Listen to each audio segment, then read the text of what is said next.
Yeah, welcome to the video from round 5 of the Candidates Tournament, and a very eventful round, maybe the most interesting to date in this tournament. I could really do a 30-minute video on almost all the games, so each, I mean. So I need to be brief on some of them. Even if they are really interesting, I want to concentrate on one game later. This is Kramnik against Aronian, but I want to show I want to show all the games, but keep the notes brief on these. So let's start. Grishuk Rajabov, a very slow start here with Queen's Gambit declined. This is in fact a variation which has been discussed at length at the last Candidates tournament in Kazan 2011. It was played by more than one player. Almost all players played this line, so a very tedious variation of the Queen's Gambit declined. Black managed to get rid of his light squared bishop here via a6. And we see that this all leads to rather close position. Black has got the A file, but he's got a space disadvantage, so Black has no chance to get anything active in this position. So after a while we had an exchange on E5, and there really wasn't happening much, and this really looked like one of those rather typical games where simply nothing happens. But then suddenly, look at this, Rajabov sacrificed a bishop here, yeah, just for 2 pawns, but it seems to be quite interesting and leading to some decent compensation. Maybe he was afraid that if he didn't do that, that in the long run his position would get a little bit too passive. Well, anyway, ideas like rook a2 and of course pushing the pawns led to this position where white regrouped the knight and now started to get counterplay on the king side. We see that it was a bit of a shuffling around, and now white gets going with f5. This was very important. If he wouldn't have gone for this active counterplay, I think white would have landed in trouble. The idea is if you take this way, then takes on d5, and then it's just 2 connected passed pawns, and there are also counterplay ideas now. So cannot take with the e pawn, and if you take with the g pawn, then white has got this idea, and this secures the draw. Yeah, white needs to go for the draw. He cannot play for a win. Those pawns are too dangerous. Rajabov played queen c2, which is a bit more testing actually. Takes, and knight to f4. Yeah, and the pawns are dangerous, so white must be cautious. And what he did is the right thing. He regrouped the knight and now just gave it back. If you try to play for a win, you can easily lose against the 3 connected pass pawns. And here a draw was agreed after rook d4, rook e5. It's just 3 against 3 and nothing happening. So some brief excitement with the piece sacrifice, but somehow the equilibrium was never really disturbed in this game. It happens sometimes. Okay, next game I want to look at briefly is Carlsen against, with Black, Ivanchuk against Carlsen. So the co-leader and world number 1 with Black against the very unpredictable Ivanchuk, and we got a Grunfeld with bishop f4. This is all played really often, and here Carlsen plays surprisingly, the move rook d8. I had to look this up. I never saw this move, but it is a viable line.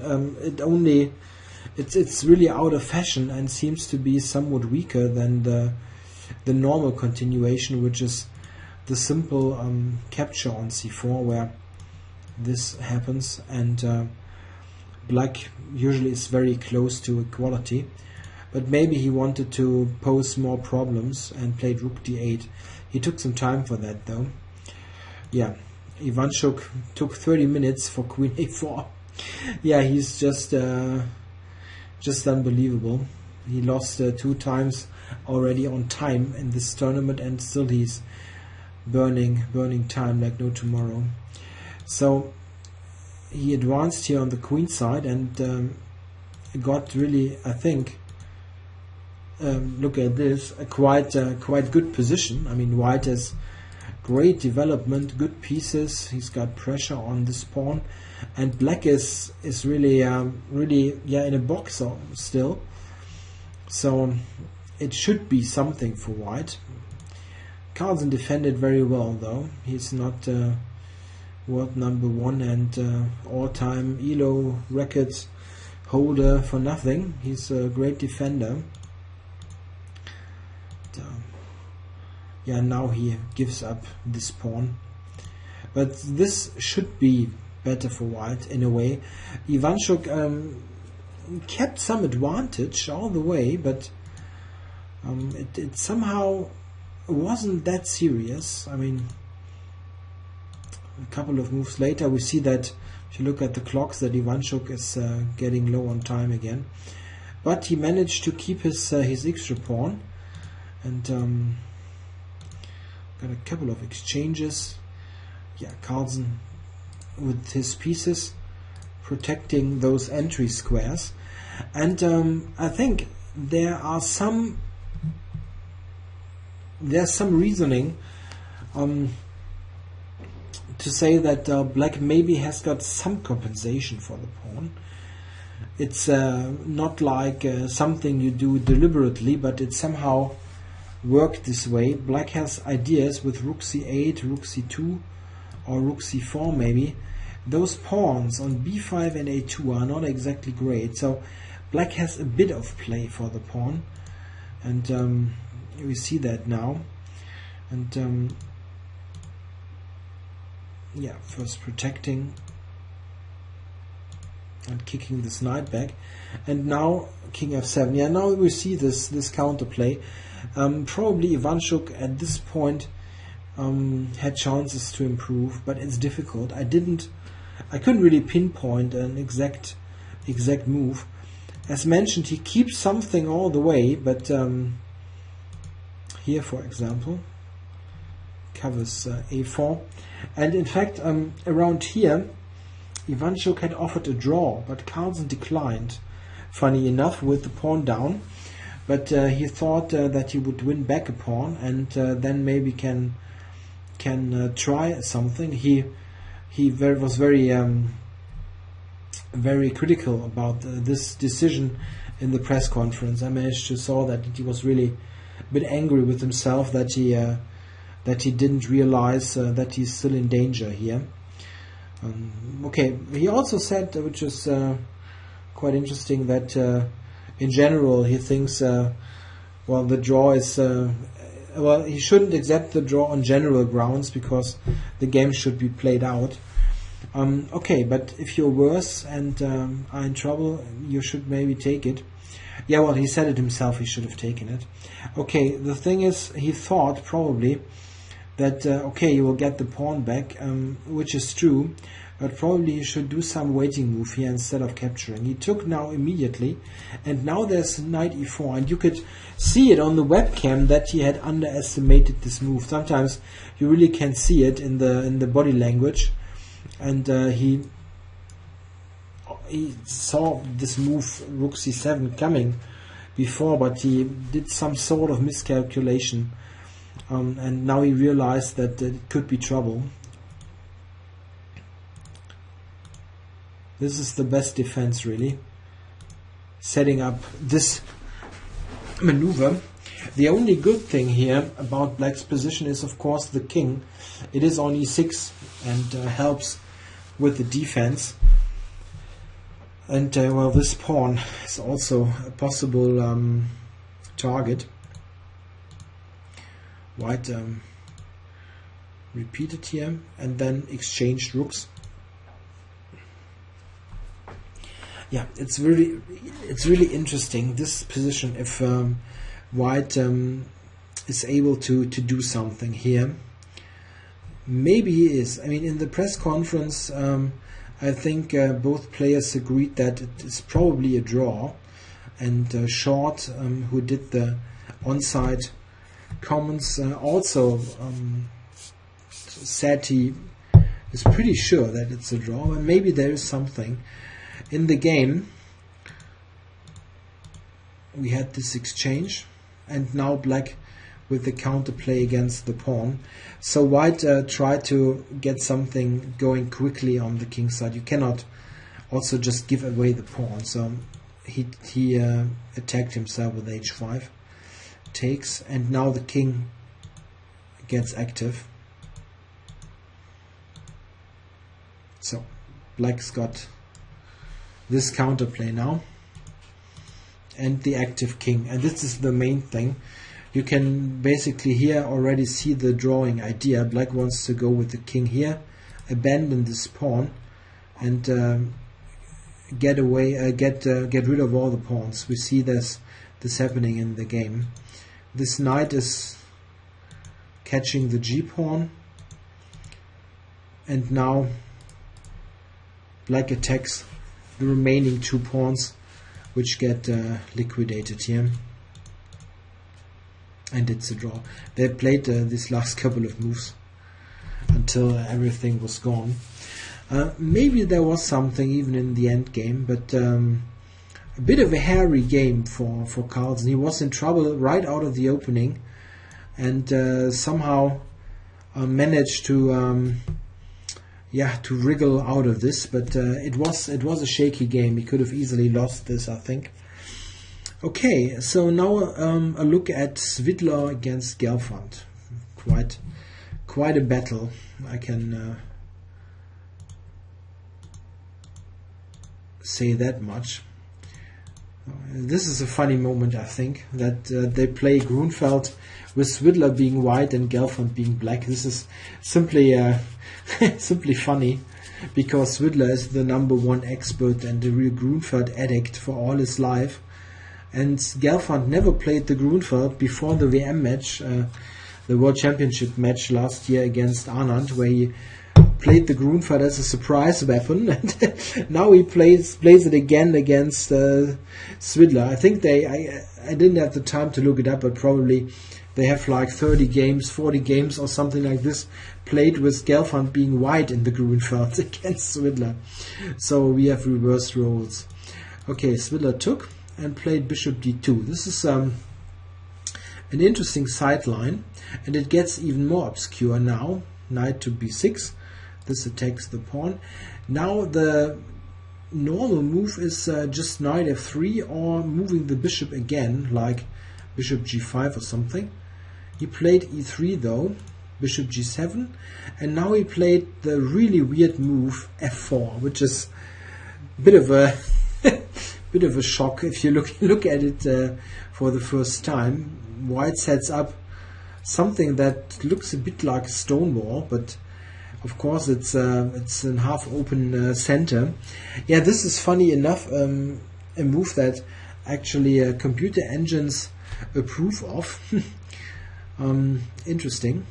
Yeah, well, it looks really weird to play that way, but it has got its points. Svidler in the press conference said one of the points was that it is so weird that he maybe hoped to provoke Gelfand a bit, to do something strange, because maybe it is weird looking, but it's not so bad. Okay, castles is certainly alright. Knight f3, and now bishop g4, and this is, I don't know, I think already a bit questionable. We quickly see what happens to black's position. I mean, Gelfand is not really a player who's playing this opening on a regular basis. And they both were very critical about this in the press conference. So h3, queen takes, c6, and this was also heavily criticized by both players. Now white has a very simple plan. He just played h4, h5 caveman style. The problem is, what is black going to do about that? The normal kind of response would be h5, but this simply is not on. You can play f5 with a large advantage, or g4, which is maybe even more powerful. White can just castle long and get an automatic attack. He doesn't even have something sacrificed for this. So he cannot go h5, and this means white will manage to play h5 himself. So knight d7, h5, e6, exchanged. And what a position. White has got the h file open. He can castle long, and this is simply terrible. Here there was more than one good move. Svidler played a good one, but he had also easy moves like long castles. He played the move e4, which is still okay, f5, and now here's a really critical position where Svidler, in his words, committed a serious mistake by simply spending too much time. He played a move which is not bad at all. This is the move g4, very aggressive, but it took him like 30 minutes, and he said just playing a good move in 5 minutes would have been very much more to the point. He could have, for instance, played a simple move like e5, just shutting this bishop out and continuing with long castles and g4. This is just an attack for nothing. White's got two bishops, space advantage. The only thing that black has is this d5 square, but there's two knights for one square, so yeah, white would be in great shape here. What he did was okay, it just took him a bit of time. Okay, knight f6, and if you look at this position, white must be excellent here. I'm sorry. Here, white also had a good move. d5 is what Svidler played. There was also bishop e3. This was the game move. Bishop e3 was also possible, just covering the d-pawn. Maybe Svidler didn't play it because he's known as a bit of a bishop fetishist. He doesn't like to give them away.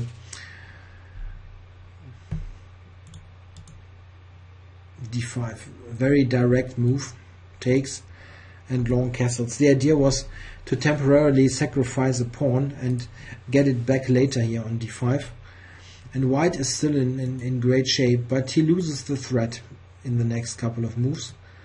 Knight to b5, queen d5, and queen h3, intending queen h7. But if you look at the position, yeah, where are white's attacking pieces? This is a bit of a problem. He somehow played this a bit too, let's say a bit too hastily. He didn't really have all his pieces in play, and it's already tricky. White is still better, but it's not a clear-cut win or something.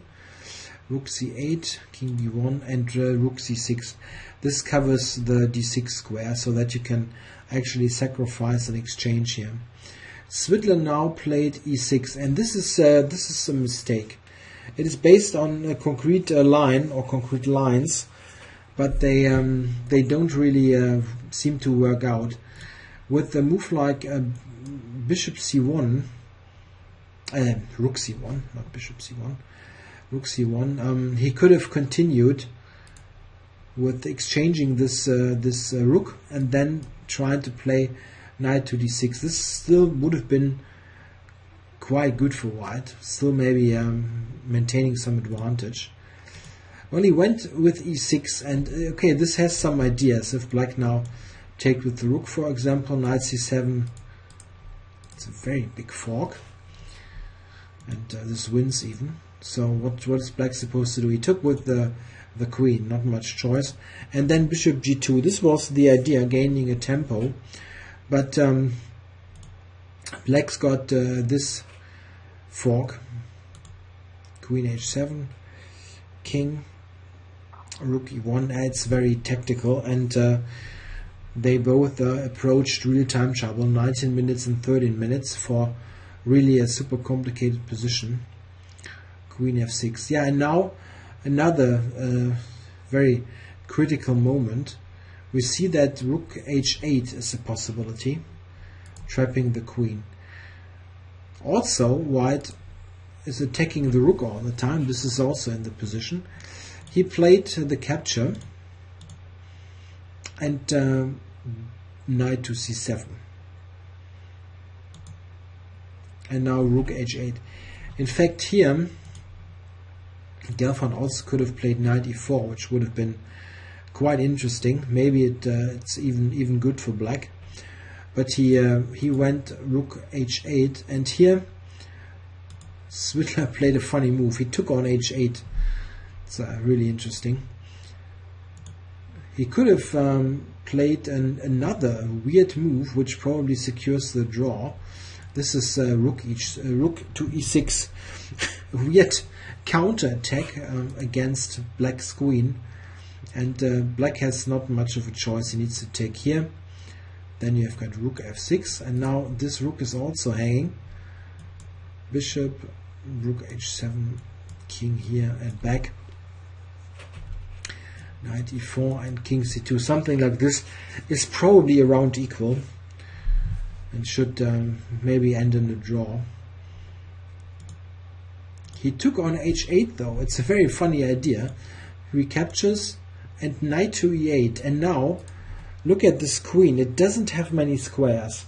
The thing is, Gelfand has got 1 minute 50 seconds on the clock, and he can now get an advantage, but this is really hard to do because you know he's got a very safe move, which is okay. But what he could try is he could, instead of this, preserve the queen with queen to d8.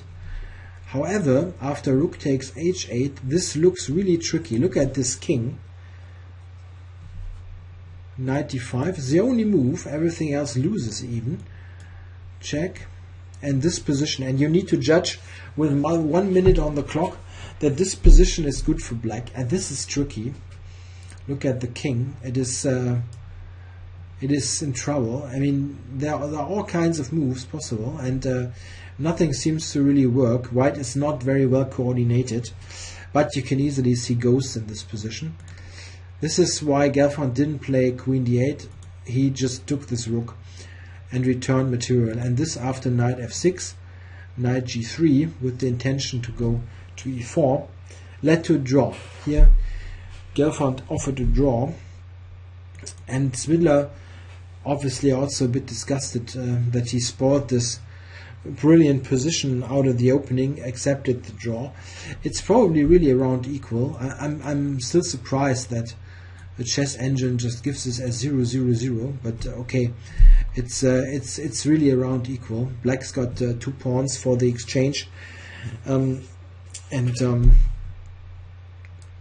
white will activate here. It's really drawish, but still surprising that the engine gives this as complete 0.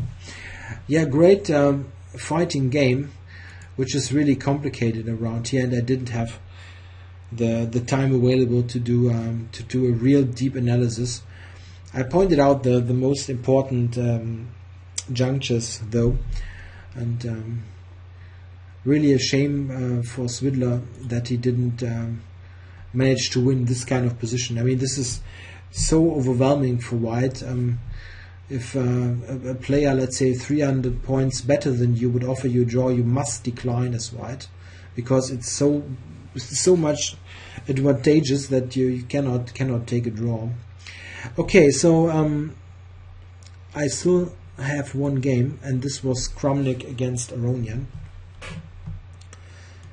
Need to take into account the standings. Aronian is on +2, won 2 games and 2 draws, and Kramnik only drew his games, so he needs to win a game, and against Aronian would be the best way to do it, so to say, because you just catch him. He would have he would have overcome the 1 point deficit.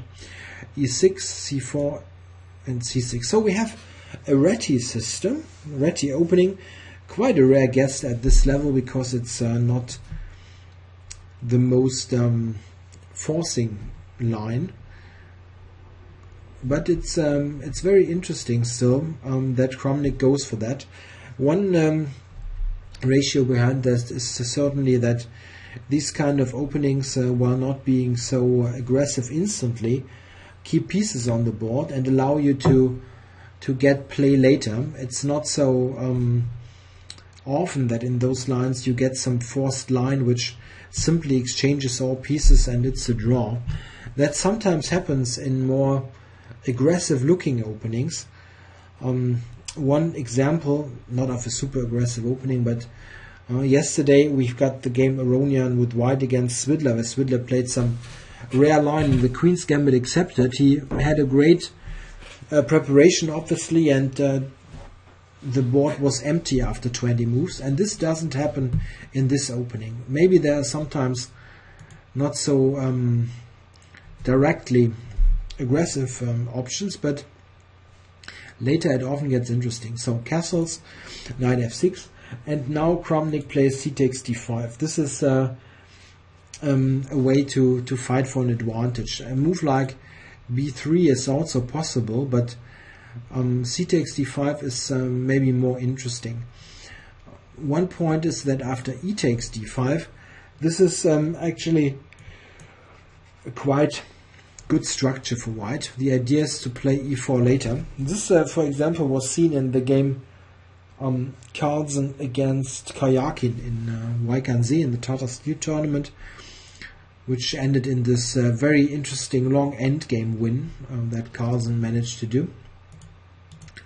Aronian plays differently. He plays on c takes d5, bishop f3, and c takes d5. And this is an excellent line for black. It's very, very solid. He's gone rid of this bishop. He's got, let's put this on the board. He's got a very healthy structure. The pawns are on light squares with a dark squared bishop, and black has excellent chances to equalize here. But let's see what happens. Kramnik plays d4, bishop e7, and now maybe for some people surprising, Kramnik plays e3. This looks rather passive, but in fact it's the opposite. I mean, sometimes those passive-looking moves are actually the more ambitious ones. If you would play the seemingly more active bishop f4, then black can easily go bishop to d6 and exchange those bishops, or bishop g5. You can even go back to e7, and let's say white makes a move. I just put something on the board. Then you have further exchanges, and white doesn't want that. Kramnik wants a fight, so he plays e3 and simply delays the opening of the position for somewhat later. Here, Aronian could have played various setups.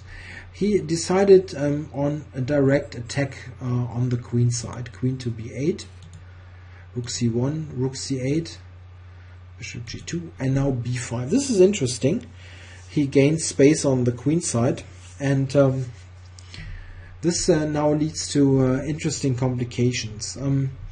Kramnik here, of course, could have played some quiet moves, but what he did was certainly the best move. He played e4, opening up the position here of the bishop, and this is leading to interesting tactical complications. A bad move for black now is this taking on d4. After e takes d5, this diagonal opens up, and white has got good chances to really win the exchange. So this is why he played b4. Here, white in fact has interesting ideas. He can try to sacrifice on d5. For example, knight takes d5 is a real valid move here. Takes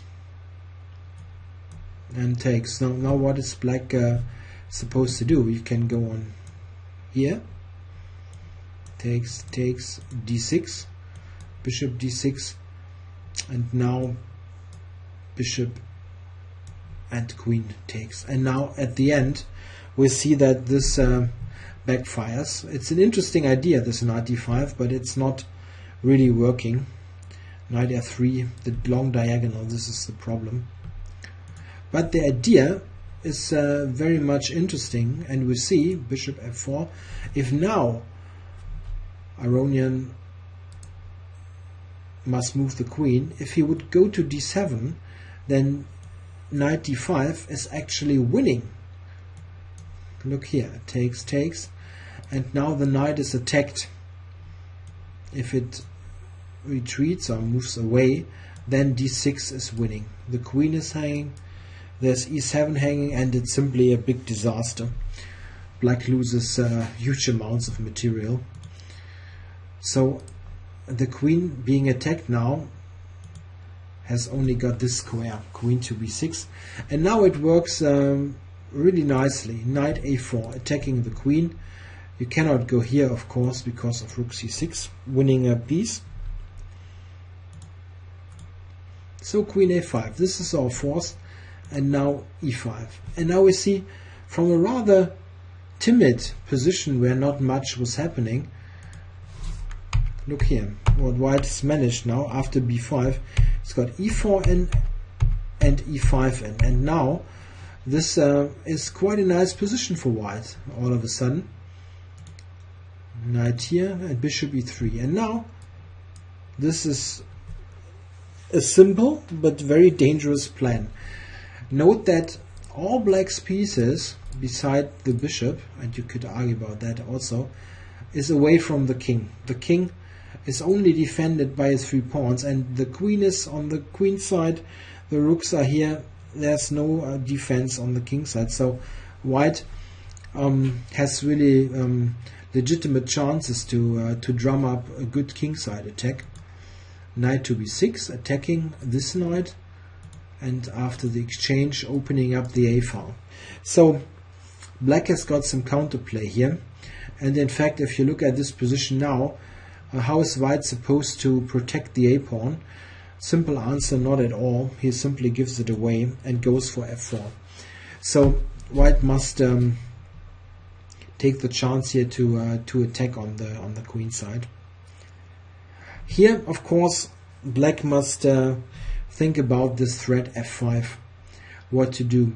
There was one possibility, and certainly the most obvious move is to play g6 to stop the f4, f5 move. The thing is, it doesn't really stop it. White has more than one idea to get it going anyway. One idea is to play f5 instantly, captures, and g4. A very direct way of playing. But black has a defense here. It all works with f4. Very important move. If he doesn't do that, he's simply lost. He must play this move. The point is, after bishop takes, there's knight takes d4 with this idea. White doesn't need to take, but it's the tactical justification. And rook takes. Black's got bishop g5 with the tempo. This, and now knight e7. And this seems to hold for black. I analyzed this for quite a while, and I was first thinking, okay, white must have something on the king, but it seems there simply is not enough. White has got ideas like rook here and queen to g5 or to h6. It is dangerous, but it doesn't lead to a mate. The most likely outcome actually is a draw, some sort of perpetual or repetition. Still, g6. f5, as we saw, is dangerous, but maybe not enough. But there's also this move, bishop h3. This is actually interesting. The idea is still f5, and it can get very, very dangerous. Let's have a look. If he grabs the pawn now, f5, e takes f, and rook takes f5 even. takes, and now these are huge threats. And in fact, black only has got one move to save, and this is knight takes e5, covering amongst others this square. White can now get the rook back, but black really can go here. Bishop h6 and bishop f6, and this is, believe it or not, a draw.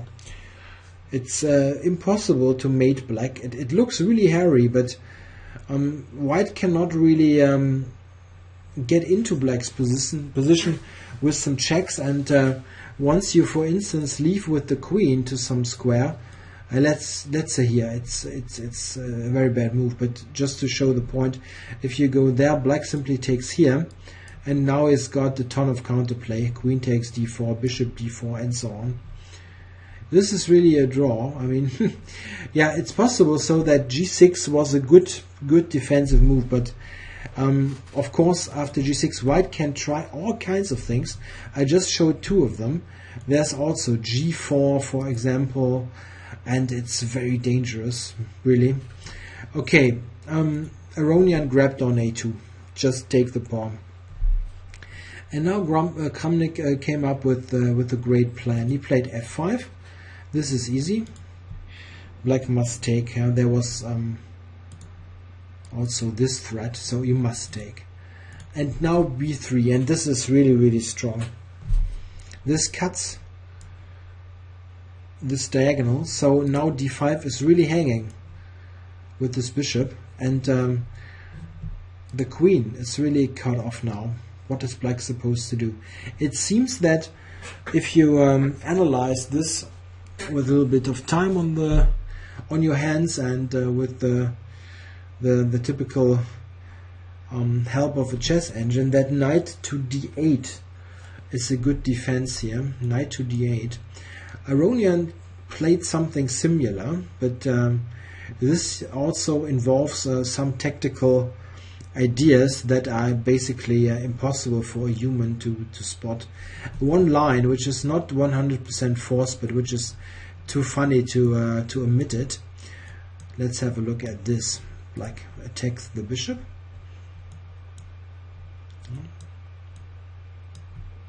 This kind of stuff.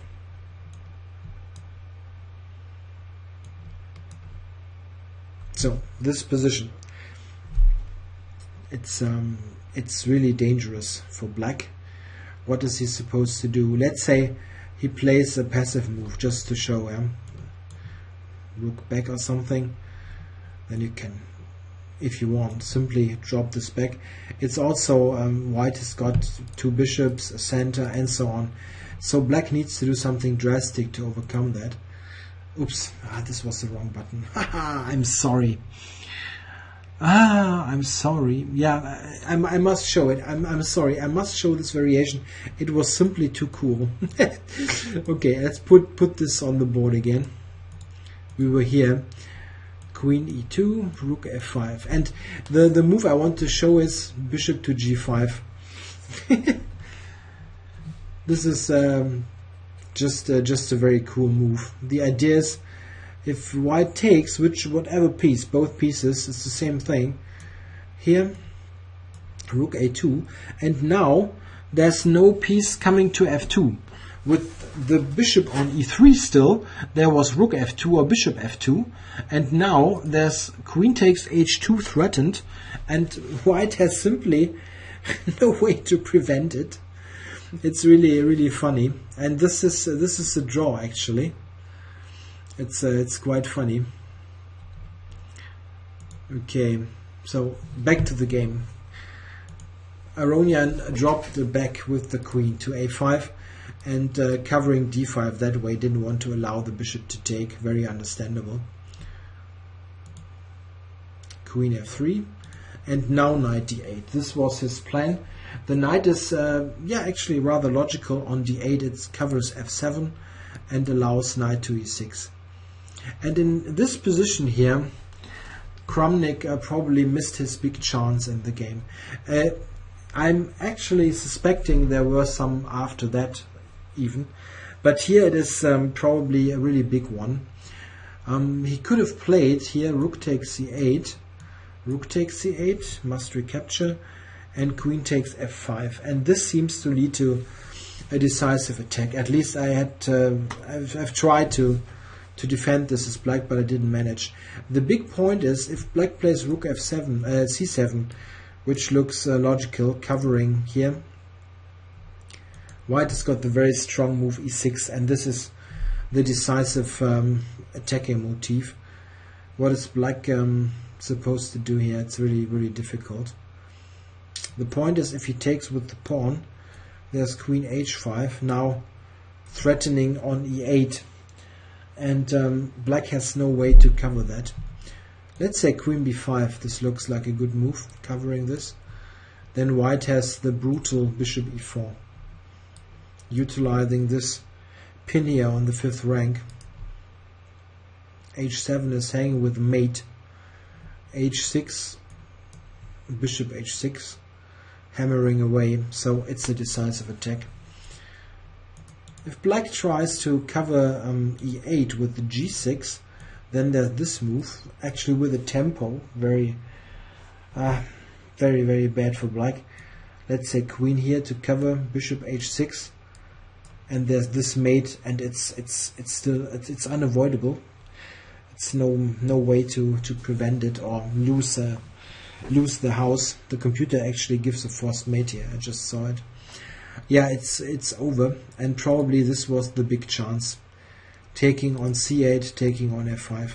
What he did is an advantage. It's no doubt queen takes d5, simply because of those two bishops and the d pawn. Oops, you know, it's still going. It's not a drunken pawn. It's still moving forward. Okay, so we have some exchanges now.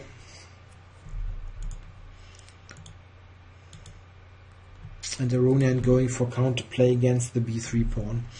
And the next couple of moves, you could try for improvements, but I didn't find anything.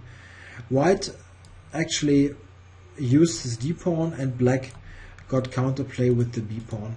This is all rather logical, I think.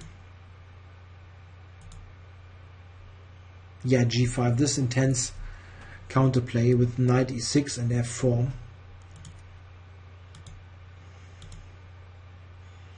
d5, yeah. If white would have taken here, then there's f4. This was black's plan. And this way, getting the pawn on d4 back. And this is a draw. If you get even an extra pawn on the king side, it's probably just a draw. So this is the way to go for white. Kramnik played d5, which is stronger. He wants to use his pawn as his main trump here in the center. Rook b4, yeah, exchanging rooks. And now we see that those pawns are really weak. But this is the way black was able to keep the defense going. He's got this pawn. This is the hope. The hope. And this is the big idea. The knight supposed to help promoting the pawn.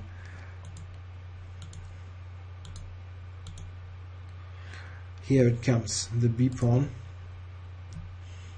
So white uses the d pawn. This is all quite logical and covering. Yeah, here is the 41st move, and here obviously Kramnik has got this move available, which he didn't play. We need to take a look at it, of course. The question here is, can you catch the knight? And I think you cannot.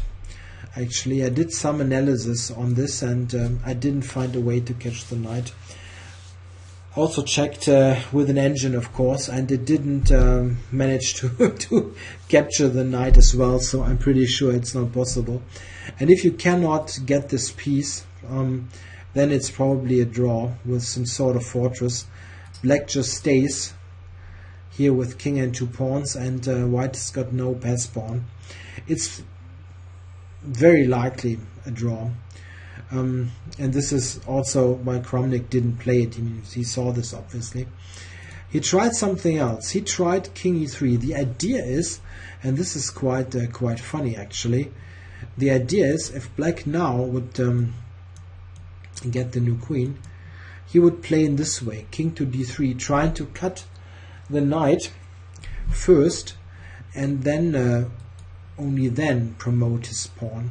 I think this is actually still a draw. Knight c3, bishop d2.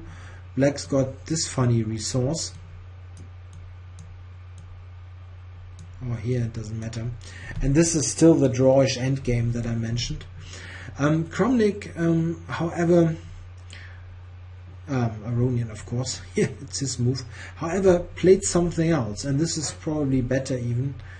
He played f6, which is quite funny. And interesting question is, would he also have played this if this would have been on move 40 with much less time on the clock? Hard to say. Well, f6, the idea is, Kramnik now took. If you take with the pawn, also possible, then there's king f7 blocking this pawn, and then you promote. This also can lead to something like this, and this is similar to the game actually, and probably just a draw.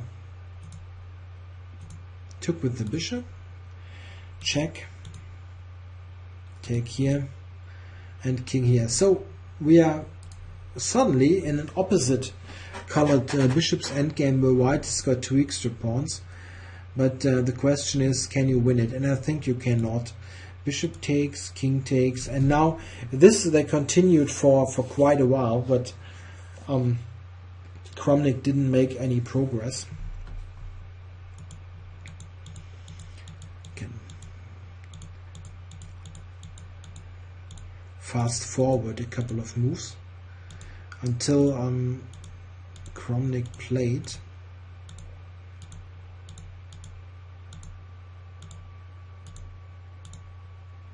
this move. Until he played this move. Yeah, the idea is, of course, to support here the g-pawn, and black initiates this exchange.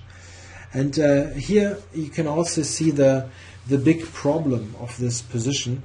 It's 2 pawns, they are blockaded, and you've got the wrong bishop. So if black manages to get the king in the corner, you just need to sacrifice the h4 bishop against the g-pawn. It is the wrong colored bishop for the corner. It's a light colored bishop for a dark squared corner. So the h-pawn is rather worthless. He tried for quite a while actually, but he didn't make any headway. Look here, this is the problem. If white now plays g6, which he did after a while,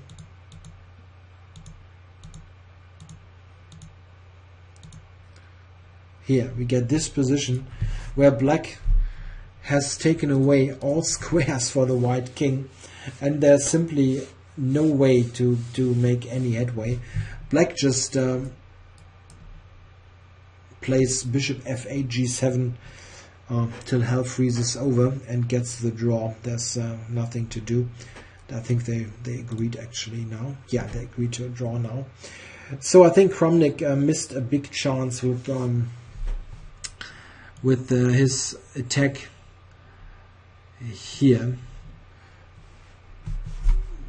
Knight to d8, and here rook c8, queen f5. This probably would have led to a great attacking win, and a very important point. Maybe there even was something afterwards. I mean, black's position looks really suspicious, and I think Aronian did a great defensive job, but maybe it would have been in vain if at some point Kramnik would have found something better. I'm not in a position to say at the moment. I did obviously some analysis on this game, but it's really complicated, even also around here, and hard to judge with limited time. I feel there was something, but I don't see what exactly at which point. Yeah, so this means 4 draws and still interesting, very interesting chess. Yeah, the status quo has been maintained. We still have Carlsen and Aronian leading with +2, followed by Swidler with +1. And yeah, Kramnik badly needs a win if he wants to somehow, yeah, keep pace with the two leaders. Yeah, thanks for watching this video. Hope you enjoyed it. I'll be back tomorrow with round 6 coverage. Thanks for watching. Bye.